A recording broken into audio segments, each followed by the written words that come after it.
Welcome to Spotlight ETSU. I'm your host, Carrie Oliveira. Today we'll be speaking with Gabby Billiot and Jayke Hamill about the debate surrounding the return of ETSU football. Gabby is the Secretary of External Affairs in the Student Government Association and has worked in support of efforts to bring back football.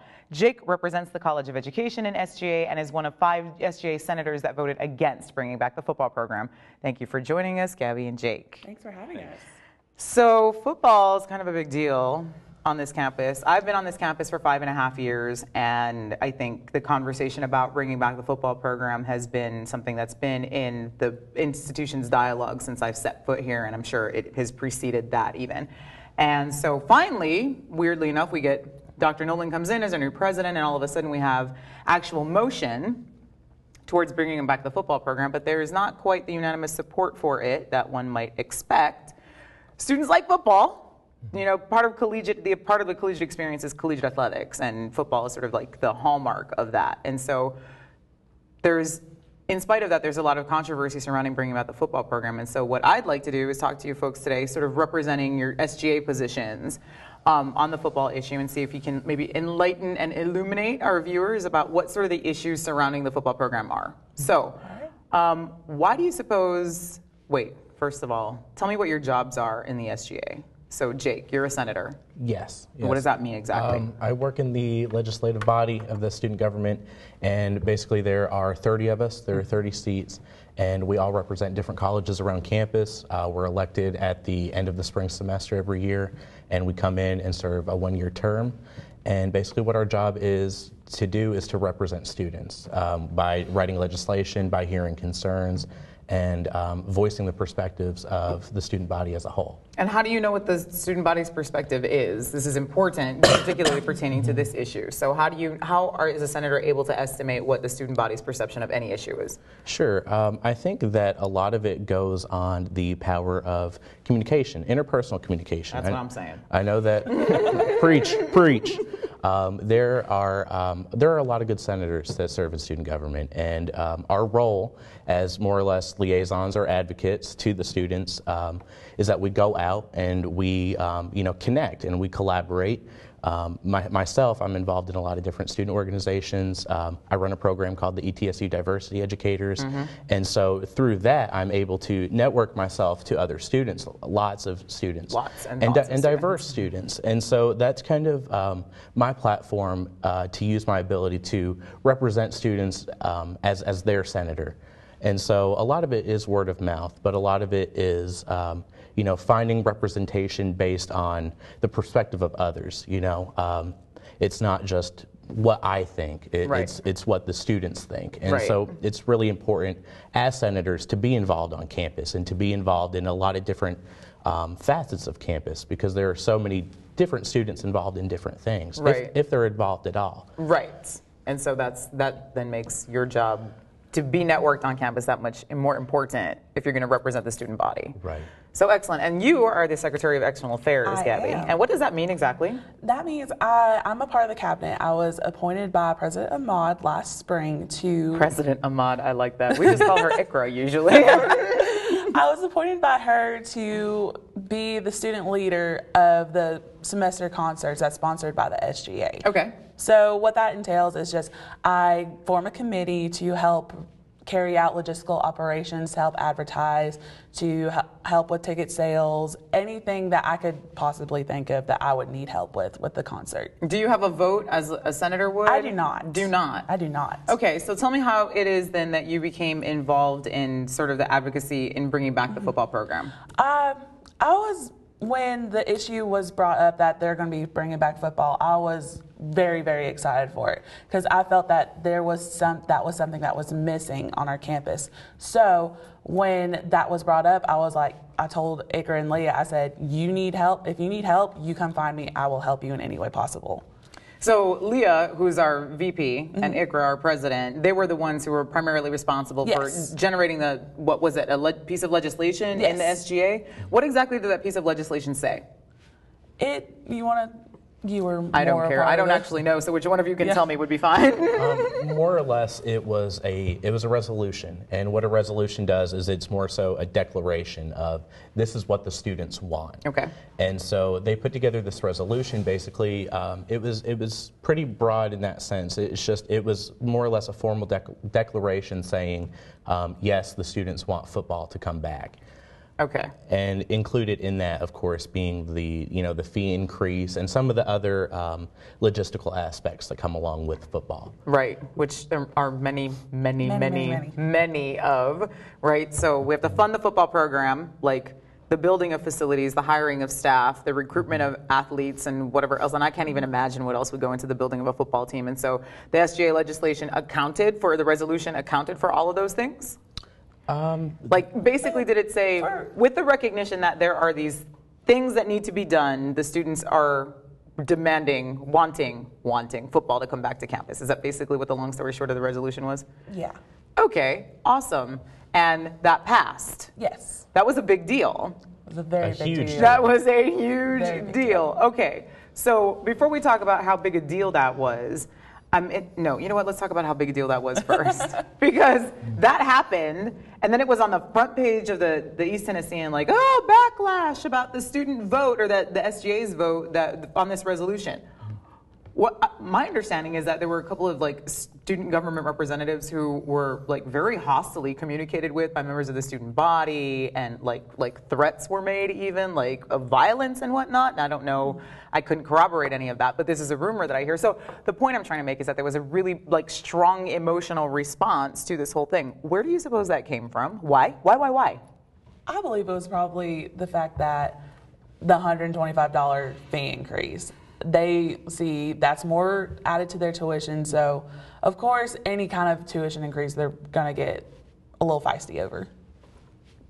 I feel like they got way feisty. They got very feisty over this. Do you have other thoughts on why the response was so strong? I think that definitely tuition increase is one of the main focuses of students' concern, rightfully so. Sure. I think that, and in my lens, just personally, being one of the more vocal senators to voice opposition, not opposition to football, but opposition that I feel like that decision should be made by more than 30 students, And so I think a lot of the opposition came from the fact that students didn't feel represented. Not necessarily that there are so many more students that don't want football than do want football, but I think the aspect of choice is just extremely important. Students should have that choice, As much as tuition raises without students' consent, when students actually have the opportunity to give consent and aren't offered that, I think that it bothers a lot of people. We have passed a couple different fee increases in the past year for the parking garage, and the sustainability fee, better dining options, things of that nature, extended library hours. Right. But the majority of those have been, $5, $10. Yeah, and in my lens, those are justifiable expenses because they really do benefit all students, and I can personally justify that because $5, for more adequate and accessible parking, right, is a lot more. To me, is understood better than $125 for something that won't necessarily benefit all students and won't really benefit the majority of students that currently attend here now. Okay, so what we've got here, as far as I can see, is that we've got a few issues that are sort of complicating the issue of football. Football unto itself, I'm a huge football fan, is awesome. Yeah. Right? Absolutely. It's just awesome. So it makes me sad. Spring semester makes me sad because there is no football. So football doesn't seem to be unto itself the controversial issue. It's that there are issues surrounding the business of bringing football back to the campus that are really riling people up. So we've got a tuition or a fee increase in the amount of $125 that students are upset about. We also have the business post SGA vote for the resolution indicating that maybe the students didn't feel like they were adequately represented. So we have a governance issue now that the football issue has brought about. But I'm wondering what the arguments in favor or against the football program per se are. So football is awesome. Why? And you alluded to this, Gabby. It's like part of cult. I've been on campuses. It's a part of a Southern culture. Right. We are in the heart of Appalachia. We are this is football country. Yes. Football. I've seen worse enemies come together to support their favorite team. It is true.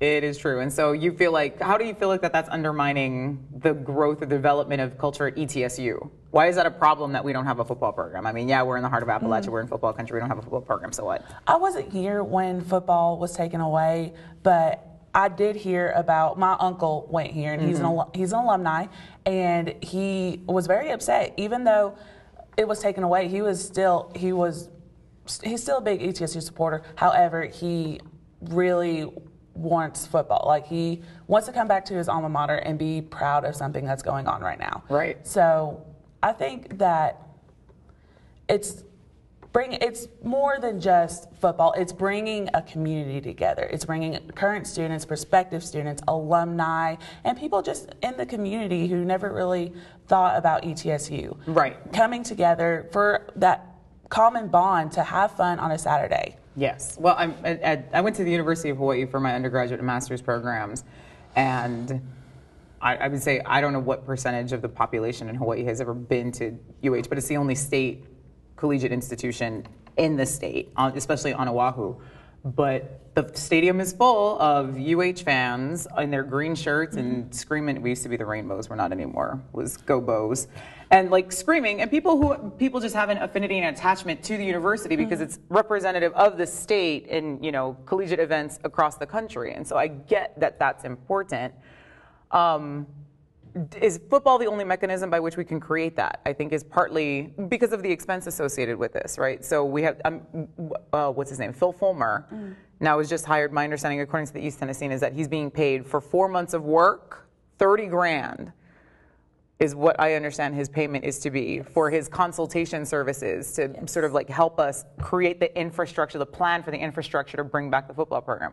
Well, golly, that's more than some of our lecturers make, to be truthful. So there's a lot of cost associated with the football program, and so is part of the problem justifying the expense to the student expense to the university in order to create community when perhaps we could do that by some other mechanism? That's kind of, that's my inclination. Right. I think that football can bring so much to a university, agreeably. I think that there are several schools that are quote unquote on the map because of their football program, obviously, and it's a huge part of Southern culture, and I agree with that. But I think that, ETSU as itself, I think it's important in any kind of scenario to compare one organization to a similar organization, in this case, a university. And there are a lot of great programs or great universities around the same size that do host, great football programs. App State being one of those, right across the mountain. They have a school that's about the same size, and they have a football team that is pretty well recognized. And that took down the University of Michigan a couple years ago, which as a Michigan State alum delighted me. So yes, there's that. However, I think that when we repealed football the first time, it was because we had a football program and it didn't bring that culture. There are some people that would argue that it did, and for those people, I agree. For them, that brought culture to them. Right. But from my understanding, and actually being from this area and attending ETSU football games a decade ago, as a child, I remember that the stadium, any game that I went to, the stadiums weren't full. You didn't see blue and gold everywhere. I feel like they took it out for a reason, given that was a decade ago. Sure. We have a new president. We have a new focus. I understand that. At the same time, in the past decade, I feel like ETSU has done phenomenally in terms of putting itself on a map in a different focus. And that's with academics. Right. I mean, the College of Medicine, phenomenally. Yes. Phenomenal program. The College of Pharmacy, our business program. Yes. College of Education. But we have so many great programs on campus, and I feel like without a football program, our school has had the opportunity to put more focus into academics and put more focus into students and put more focus into things that I feel, and the students that I've listened to feel as well, that, a great example being that I guess about a month ago, some senators had to put in a piece of legislation to fix some steps in Gilbert Hall because the steps were falling apart. Literally yesterday, we had to create legislation to get steps fixed. Right? And the students want it. Well, why would the that senators- happen? The point is that we should not have to do that. Yes. The point, we just, another senator submitted a first read of legislation yesterday asking to fix the steps outside of the library in front of Roger Stapp because they're getting cracked and people are falling and hurting themselves. And then you look at, programs like Women's Studies, who they have great, just awesome faculty. They are an awesome program. I've personally benefited and know several students who have really gained a lot from that program. Right. They don't even have enough room to teach all of their classes. They Right. are not afforded enough classroom space to have adequate courses. I'm not totally sure they have office space or whatever, and that's something that we Right. fight with, right? I mean, the Right. Department of Communication, where I'm housed, is like we have like this much space in More Fickle, which is owned by the College of Education, right? So they kind of like, and they begrudgingly sort of sacrifice space. And so we have, what you're arguing effectively is that we have bigger concerns. Right. For lack of a better term, we have bigger fish to fry. Right. Do you not think that football could bring in revenue that would contribute to being able to like maintain buildings or put up new structures or whatever the case may be? I definitely think that it can, because I see it as you don't realize what you have until it's gone. So, and I also look at it from my perspective. I'm a sport management minor. I can see so many new programs that can come into the sport management. I can see so many more things that we're able to do with football coming back, and as well as the music program, because we're going to have a marching band. So that's new classes. That's a whole lot that can help and benefit the music program. So I definitely think that it can.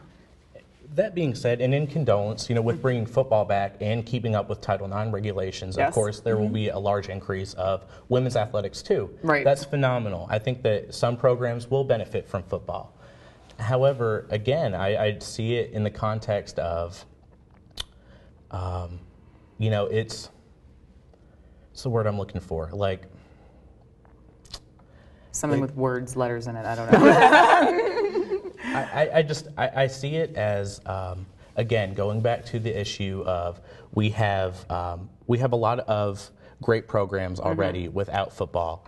If you look at the statistics of universities that have football programs, I think that there are maybe less than 5 in the nation that actually have football programs that generate income, like they make a profit off of their football programs. Ohio State, they have one of the largest football programs. The Ohio State University. They are one of the very few universities that actually make revenue. Making money? Yeah, they make profit. Almost every other institution loses money in that process. Well, in my experience, the football program's success is dependent largely on alumni contributions, booster clubs, things like that. So where you have a strong alumni presence in the football program, alumni with money, like big, deep pockets who are willing to throw money out at the program. Do we have those resources? I think that hypothetically that would be great. I know that we have an alumni association. They do a lot of great things around campus. Right.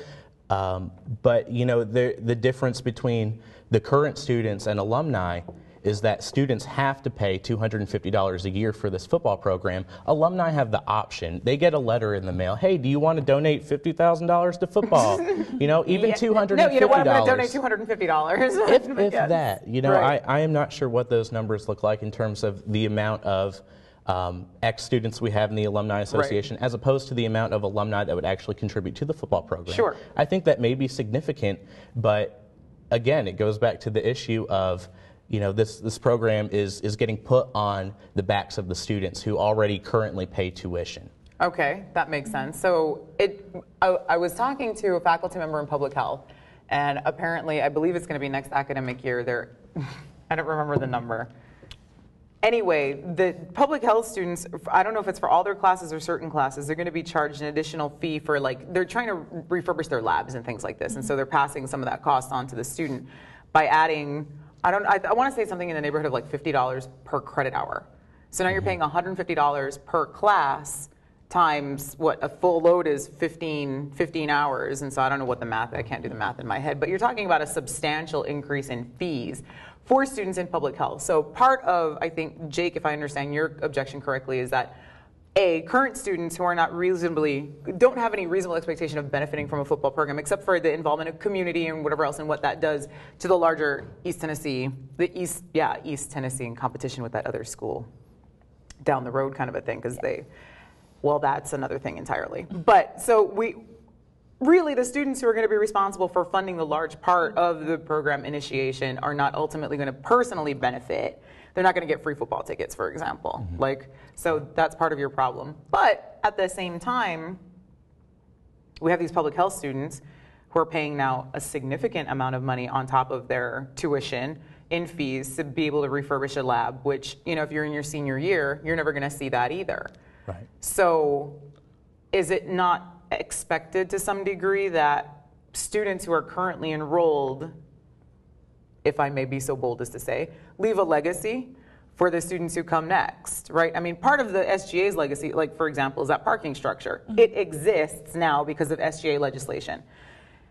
You guys attached a fee to every student who was going to be at the university in order to build that thing. You're never going to park in it. Were you responsible partly for the legislation? Did you vote on the legislation? I did. Did you vote in favor of it? Yes. You're never going to park in that parking structure. Why are you okay with the parking structure but not the football program? Because the parking structure is necessary for students to adequately get to class. Right. It makes the college experience more accessible. And when I say college experience, I don't necessarily mean football and community and things of that nature. I mean the goal of academia. What are these people here for? Learn stuff? In education, to go to class. I think that, the amount of extracurricular that, football will bring with it, because football in itself is an extracurricular to most, outside of those programs that directly benefit. Right. But most of the students here are not here for extracurricular. I think that one issue goes back to the fact that I guess about all of us that are involved in student government at a base level are involved in something. Yes. Which is already a dichotomy from the majority of students that attend ETSU. Right. And so I think one of the issues is that, and may I be bold here, You I surely think that can. a lot of the students who are generally involved in things like organizations or student government or Greek life or housing or people that are involved on campus, they have the opportunity to be involved on campus because they have the funds to, support themselves in their academics while they go to school. Right. They don't have to work. They don't have to work part-time or full-time. They don't have to come home to children. Right. They don't have to come home to a partner or a spouse.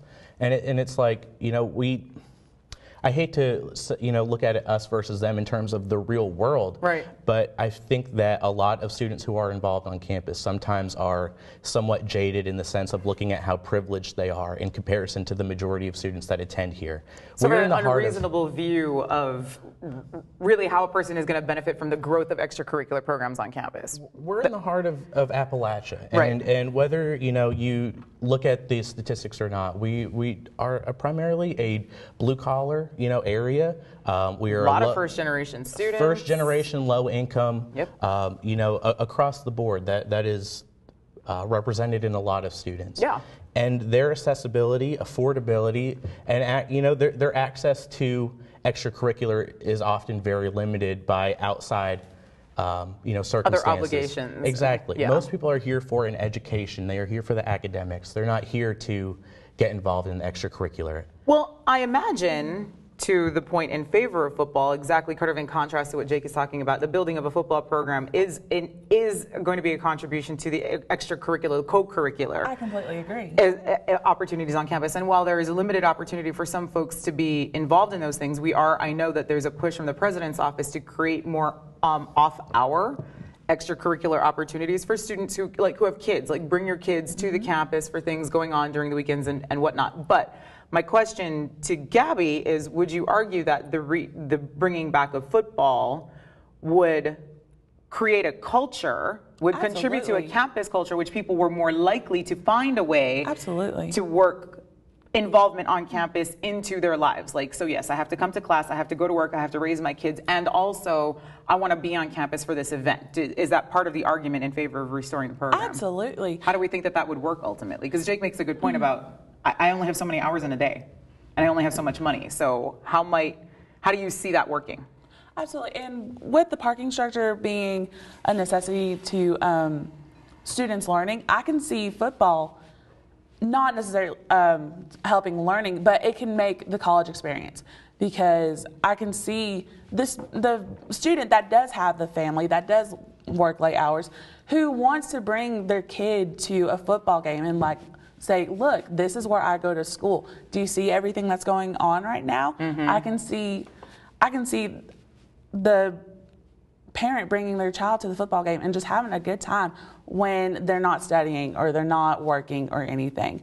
So I definitely see football bringing an enhancement to student life. I can see the people that I went to high school with. I'm from Mountain City. Mountain City is only 45 minutes away from here. I don't know where that is. It's way up in the mountains. It's going towards Boone, North Carolina. Okay. So I have a lot of friends that I went to high school with that still drive back and forth every day from Mountain City to here. To go to school? To go to school. They commute every day? Commute every day. Why? Why? Honestly, I couldn't tell you. Okay. So I can see those people, and those are the people that Jake are talking about. Those straight edge, blue collar, hardworking, that might not have the funds. However, I see them being more inclined to stay around and become involved because of the people who aren't necessarily involved, because they want to have more pride in their school. They want to be able to come to a football game. They want to stick around and actually do stuff. I see them more inclined. So you're saying that football uniquely is going to motivate people who, well, if I'm in a position in my life, I work, I have family, whatever, I have no interest in sticking around on campus past my school time. Like, I'm going to go to class, I'm going to peace out. What I think you're arguing is that football is going to uniquely motivate those people to find a way and find a reason to stay on campus because of the sort of like pride that football inspires. But football uniquely inspires in people. Right, because those are also the people that will drive down to that school down the road and go to a football game. I'm willing to drive to class. Certainly I'm willing to drive to a football game.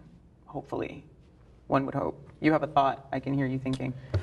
No, I think that raises a good point, and it goes back to the idea of football bringing community with it. I think there's potential in that, and I'm not discrediting that. Sure. I think that there are maybe smarter routes to take in terms of if student engagement is the primary goal of football, then let's engage students in something that doesn't cost them $125 a semester. Or let's take that money and put it to other uses. I mean, if this is going to help cater to commuter students who feel more inclined to come to campus. If you want a reason for them to get more involved on campus, why don't we give money to adult commuter and transfer services? Why don't we increase the fee to have them better accommodate all of those transfer and commuter students who do drive from Mountain City? I myself am an ex-commuter student. I used to drive 45 minutes to class 5 days a week from Blounteville, which is toward Bristol. And have that experience and have several friends. The majority of people I graduated with, hung out with in high school, also attended ETSU. Right. And almost all of us commuted. I have trouble thinking that those, the reason that I stayed in Blounteville and Bristol is because I had a full-time job as a manager at a restaurant. And so I would go to class, and then would have to leave class by, around 3 o'clock and had to be all the way up in Bristol by 4 o'clock to start my shift at work. Right. And so for me, I don't see, in my personal lens, I don't see football accommodating the majority of those students. So like really in the end, logistics are going to win out over the fact I might want to come to campus, I might have all kinds of school pride, I might want to see a football game, but my life, no matter what you do, no matter how enticing the football program is going to interfere. My life is more important than a football game is ever going to be, possibly. Like I said, again, to reiterate, I am not anti-football. No, certainly not. I just think that there are a lot of students who won't reap the benefits of football, even in the future. Right. This has been it's going to continue to be an interesting and controversial issue. We are moving forward, apparently. The Tennessee Board of Regents has approved the establishment of the program, and so football's coming. It is. And so, but it's nice for the students to be able to hear sort of a broad perspective on the issues surrounding the football program. Thank you so much for joining us, Gabby and Jake. We have been speaking today with Gabby Billiot and Jayke Hamill about the return of ETSU's football program. Join us next time on Spotlight ETSU.